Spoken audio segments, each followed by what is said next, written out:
What's up, Scyushi Squad? We are back in more Trove, and today I have done the impossible. Well, it's not impossible. I've basically gone through every single one of these abilities in the skill tree, figuring out which ones are the best ones for you guys, and I'm going to be relaying that information to you today. Now, a lot of you guys ended up actually doing this already yourselves, but you know me, I like putting my own hand in the pot. You know, I like having my own input on it. So I went through all of these and kind of wanted to give you guys my feedback as to what I think is going to end up being the best build in the skill tree when it's out. It is also going to be super duper expensive because of these stupid keys, which are not showing up in the more section until I swap worlds. My point is, I'm going to show you guys just how pay to win it's going to end up being to get through a lot of this versus just slowly grinding out the keys that I don't even frankly know where you get most of these bad boys. Unlock branches or use celestial spears. Okay, whatever. But I did want to mention that they did end up having a recent patch on the test server, and keep in mind that a lot of the numbers that I'm going to be sharing with you guys today are subject to change because we are on the test server. So a lot of these stats might end up changing over time. There is one stat in particular that I would like to see this developers rebalance a little bit. You frankly get way too much magic damage versus physical damage, but we'll talk about that after. So the big thing is that the astral echoes, so these echoes can be found all over Trove. Still got a bad description. Basically you get these from dungeons, right? And myself and others have tested on, well, the test server, and these were really bad drop rates. So the recent patch ended up actually doing the typical Trove developer one step forward, two steps back, because they increased the drop rate of astral echoes from dungeons, which is one step forward, but they reduced the amount gained with each drop, which is two steps back. It literally is like we're at the same position as we just were. Why did they even change it? Like what? So my endorphins go, ooh, I got a drop. But if I'm still getting like garbage drop rates, you know, you're not fooling me. Now, I'm not going to go into all of the details with the recent patch because obviously lots of things are constantly changing, but they ended up retooling the crit hit and crit hit damage description so that it was a little more clear in the star chart. And then this update more specifically ended up drastically reducing the amount of time that it takes to get fish. And I've you know, been hearing from you guys and hearing from my buddy Nintendo, who just nonstop fishes, and normally fishing would take like an average of 30 seconds per fish, and now it takes like 5 seconds or something like that. So I'm really excited to deep dive, if you'll excuse the pun, into the fishing aspect, but that's not where we're going to be focusing on today. Instead, we're going to be focusing on the skill tree itself. Now, there is going to end up being quite a different set of options here, but for the most part, like I said, I've come up with what I personally think is the best out of the entirety of the skill tree.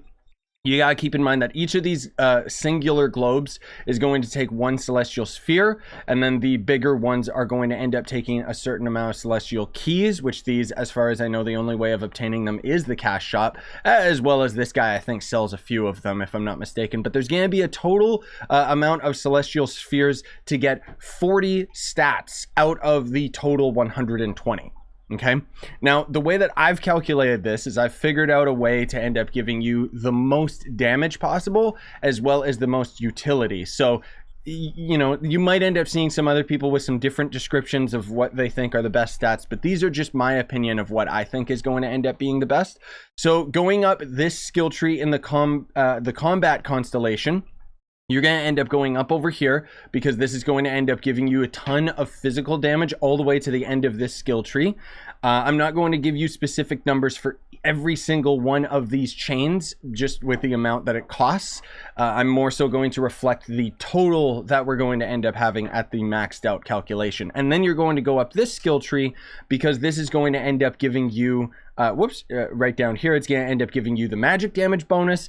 You can always end up getting these just because they take keys, versus the limited amount of stars that you'll be able to end up actually getting, right? And then you also want to end up going up here, not because of the stability, which is the most useless stat in the game, but most of all because you're going to get a free extra 8 movement speed, which you know me, you know how important I consider my movement speed. And then there's also going to end up being this tree over here, and you're basically going to get everything out of here, which is going to end up increasing your crit hit as well as giving you a little bit of crit hit damage in total. And then this ability, which is kind of interesting, kind of nice, and so on and so forth. And then moving on to the Cubesley tree. So this is the big one that so many other people are constantly advertising is the mandatory one, because of course it's going to end up giving you a lot of light stat. So you're going to end up getting pretty much this entire tree all the way up to here, because that gives you 50 light, ignoring this one. You're going to end up going all the way to the end of this skill tree, and then you're also going to end up jetting off and going down here, and then grabbing the extra light here. I don't have this one as a priority, even though I guess it could. It increases bounty hunt boon to give a chance of 5% physical and magic damage, which, you know me, again, for me it's about consistency of damage rather than relying on RNG. So that's why I ended up avoiding this one. But again, you know, someone else's opinion might vary very slightly from mine, and you gotta keep in mind that you can always end up resetting the star chart to end up, you know, reevaluating and resetting up where you end up putting all the stars. The next is going to end up being going down here, because you want to end up getting this movement speed right here. And again, I'll reflect to you guys the total amount of stats that you end up getting with this specific build that I'm focusing on. And then you're going to end up going into the gathering, the gathering skill tree, because this is going to end up giving us heaps and heaps of magic damage specifically, which I feel like this is a bit of a mistake here. I think one of these is supposed to be physical damage, because the devs kind of messed up and made both of them magic damage. That's my 2 cents towards it, because otherwise you're going to be going down this skill tree all the way to down here to grab these 2 bad boys.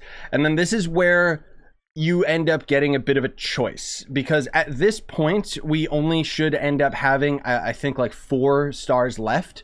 So we can either get magic damage 5% or physical damage 5%. More so we would lean on physical damage, just because the sheer amount of magic damage that we're going to end up getting out of this, and I'll explain it in due time.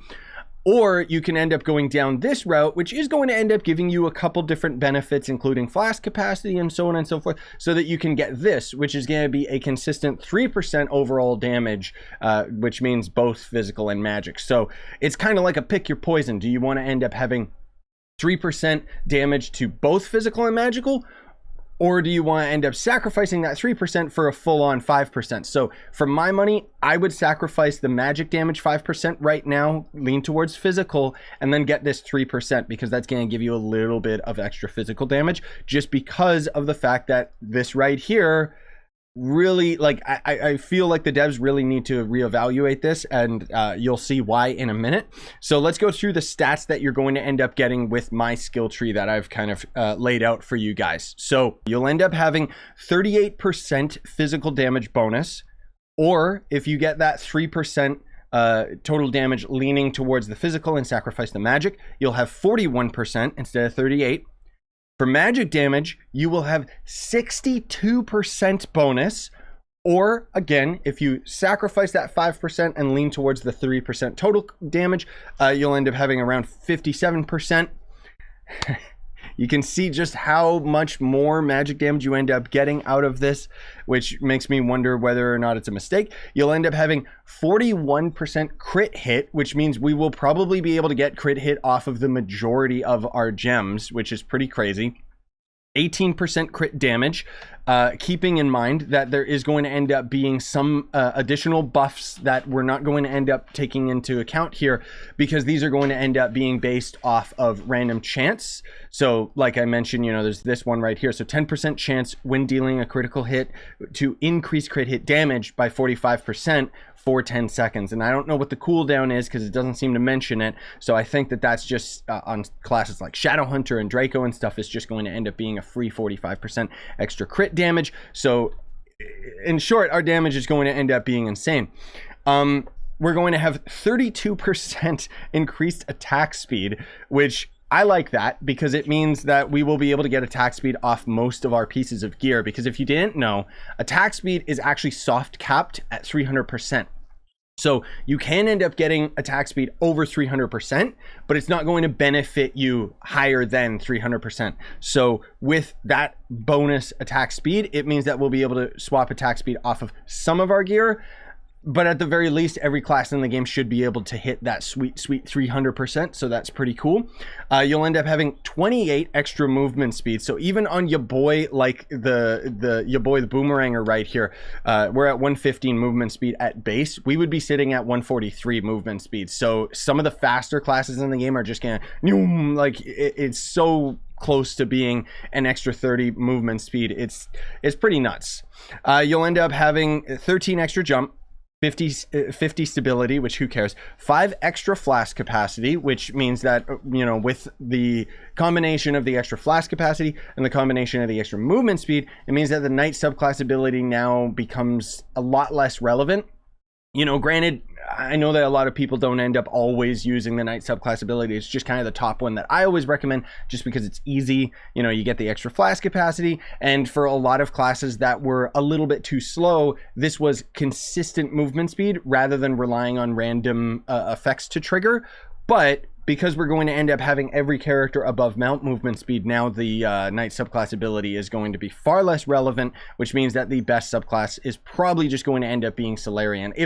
Solarian's already the best ability anyway, just because of the light value that you get off of it. So moving on, you get 5 extra flash capacity. You'll get 250 light, 25% max HP, which doesn't really matter. And then this is a weird one. So you'll get 75 Lasermancy, but then you'll also get 5% Lasermancy bonus. And I was very careful to read in the skill tree how that works. So Lasermancy, if you guys don't know, is just how fast you can mine blocks with your build mode right click.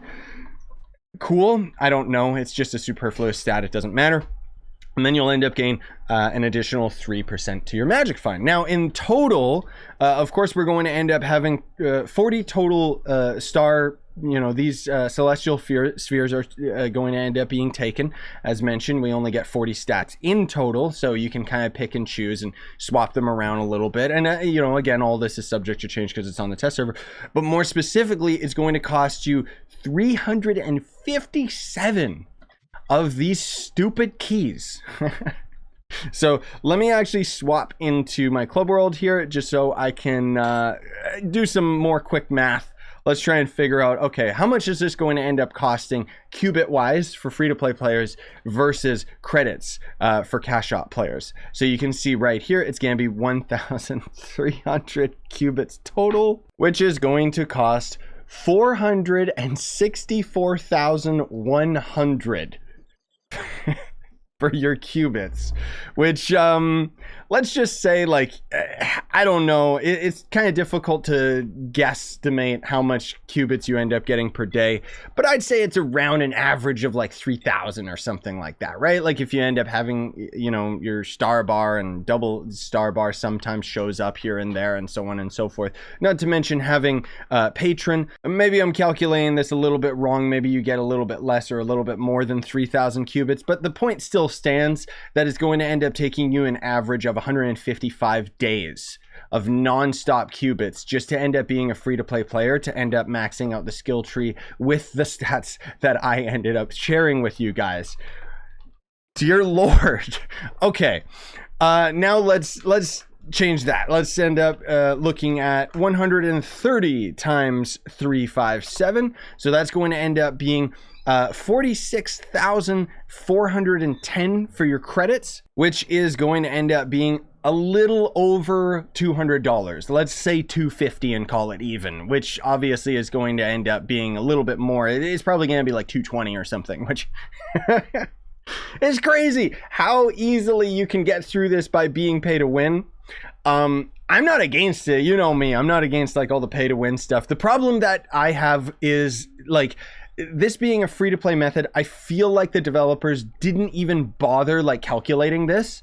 Like it took me like 2 seconds to figure this out. And I just think that that's absolutely ridiculous that it's going to take that amount of time for a free-to-play player in order to end up getting the same amount that I could end up getting in like a couple days. And I mean, let's look at it a little more realistically. Let's break the fourth wall here. Okay, so just based on what I Googled really quickly, looking at the Canadian wages and so on and so forth, and I hate that we're doing it this way, but I mean, this is just to put it into perspective. So your average week is going to end up being 40 hours, and the minimum wage here is around like $15.65. So even doing 1 week, you would end up being able to afford well over, because you would make like over $600, and you would be able to end up affording the you know, the total of the skill tree, which I'm just trying to put that into perspective for time, you know, because it's like if you end up spending money towards it, you barely even have to put in a full week's of work in order to be able to afford what free-to-play players will end up taking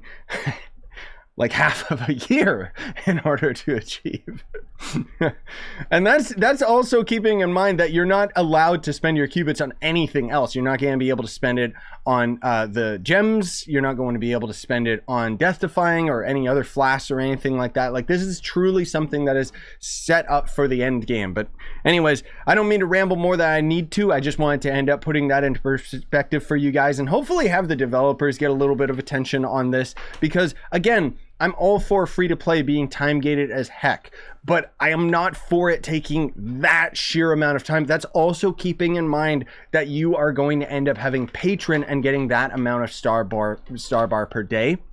Because if you don't have Patron, it's just impossible. Like, flat out, good luck. You're going to quit Trove before you max out the skill tree. Now, is the skill tree relevant? Is that going to end up mattering that much? Let's face facts. No. I think that similar to the crystal gems in Trove, this is something that the truly end game are going to strive towards, and mid to end game are going to be able to take advantage of. So you're not going to be able to max it out just simply because of the amount of keys involved.